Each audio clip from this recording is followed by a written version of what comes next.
Terkejut saya tengok dekat Bukit Bintang tu, 2-3 hari ni, saya tengok babi banyak. Babi tengah dimandikan yang tidak bertamadun. Menteri Pelancongan. Ini you orang cakap, ini kerajaan cakap kurangkan peruntukan untuk Kementerian Pendidikan Malaysia. Kurangkan peruntukan untuk KKM. Bagi mampus pun tak apa. Tapi untuk pesta air, wang rakyat, bukannya duit poket, duit bontok kau. Kau buat tengah jalan dekat Bukit Bintang tu, kau bolehlah kau mandi ke, kau berak ke, kau kencing ke, orang tak perasan pun.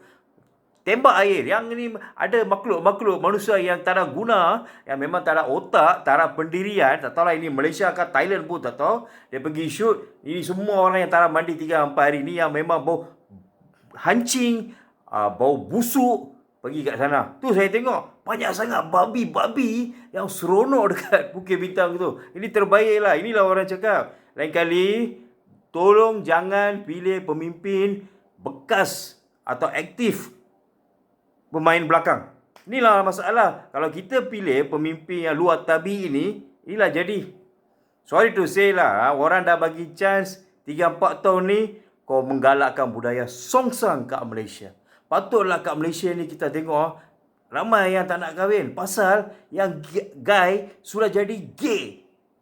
Memang budaya LGBT yang korang buat tak guna punya kerajaan Madani ni. Terbaiklah lu orang.